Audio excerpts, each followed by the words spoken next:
بسم الله الرحمن الرحيم الحمد لله وحده والصلاة والسلام على من لا نبي بعده يه أردتني وكفل عيينا يا شيخ الإسلام محمد بن عبد الوهاب رحمه الله تعالى يدعوى هدت جزواتشو انديت نبرة يدرس يملون يمنا يبت كفلنا دعوى عيينا لاي بمنجست يتحجز سلا نبرة تلك يهونا بوثانا جنتوال ሊሰራጭም እጅግ በጣም ችሏል።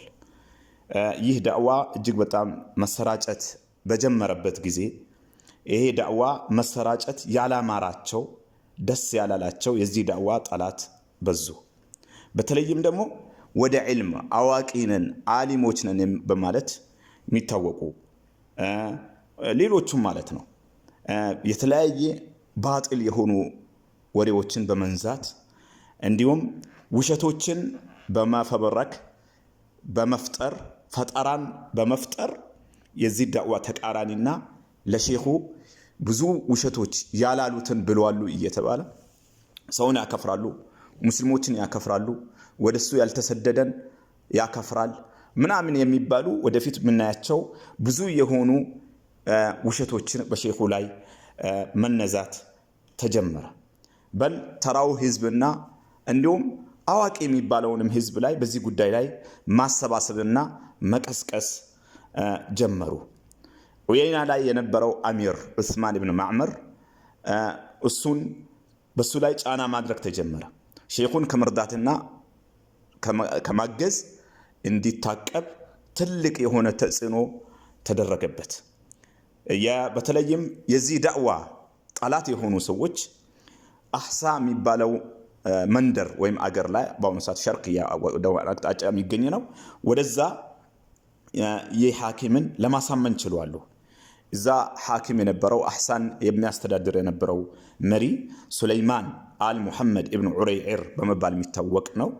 ይህ ሰውዬ በዚህ አሚር በዑየይናው አሚር ተጽዕኖ እንዲፈጥር ተደርጓል። አሁንም በየአገራት ላይ የምናየው ማለት ነው።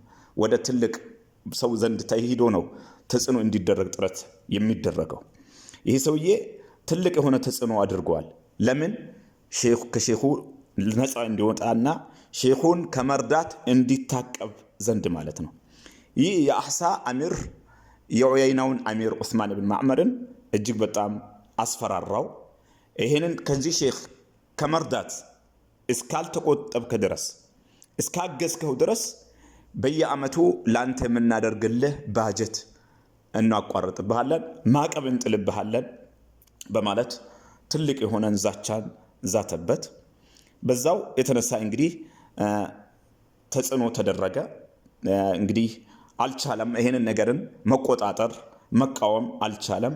ሼኹን ከመርዳት ወደ ኋላ ማፈግፈግ ጀመረ ማለት ነው። ከሼኹ ይሄን ሌላ ቦታ ላይ ፈልግ ከዚህ አገር እንዲወጣ ትዕዛዝ አስተላለፈ። ሼኹ ይሄንን ለማሳመን እጅግ በጣም ሙከራ አድርጓሉ። እኔ እኮ የቆምኩበት ዳዕዋ የማደርግበት ጥሪ የማደርገው ወደ ተውሂድ ነው። ከሊመተ ተውሂድ ወደ ላ ኢላሃ ኢላላህ ወደ አርካን الاسلام እኮ ነው ጥሪ የማደርገው። አምር بالمعروف ነህይ عن المنكر እኮ ነው የማደርገው በማለት ለማሳመን ሞከሩ። አንተ ይሄንን ዲን አጥብቀ ያስከ እንደሆነ አላህ ይረዳሃል፣ በጠላቶችህ አላህ ይረዳሃል። ይህ ሱለይማን የአህሳ መሪ የሚፈጥረው ተጽዕኖ አንተን ሊረብሽ አይገባም። ለሱ ማስፈራሪያ ትኩረት አትስጠው። በአላህ ላይ ተስፋ አለኝ፣ አላህ ተስፋ አደርጋለሁ አላህ እንዲያመቻችህ እሱ እንኳን እየመራው ያለውን አገር በአንተ ቁጥጥር ስር እንዲሆን ተስፋ አደርጋለሁ። ከሱም ዙሪያ ሌላውንም በበላይነት ትመራለህ አላህ በገባው ቃል መሰረት ማለት ነው ቢሉትም ይሄ ማዕመር ግን በዚህ ጉዳይ ላይ ምንም ሊያምን አልቻለም። የስልጣን ጉዳይ እንግዲህ አስቸጋሪ ነው። ወختار العاجل على الآجل ፈጣኛን ዱንያን መረጠ ከአኺራ ማለት ነው። ይህ እንግዲህ አላህ Subhanahu Wa Ta'ala ጥበብ አለው።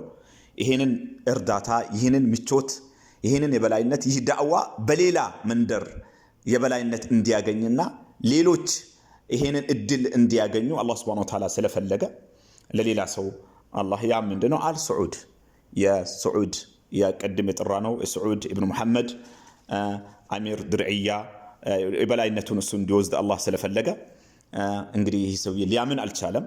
ወለማ አሰራ ኢብኑ ማዕመርን ዐላ ረእይህ እንተቀለ ሸይኹ ኢለ ድርዕያ። እንግዲህ ማዕመር በዚህ ጉዳይ ላይ ችክ ሲል ሼኹ ወዴት ተጓዙ? ወደ ድርዕያ ተጓዙ ማለት ነው። ድርዕያ እንዴት ነበረ? ምን አይነት አቀባበል ተደረገ? የሚለውን አጠር ባለ መልኩ ኢንሻአላህ በሚቀጥለው ትምህርት የምናየው ይሆናል። هذا وصلى الله وسلم على نبينا محمد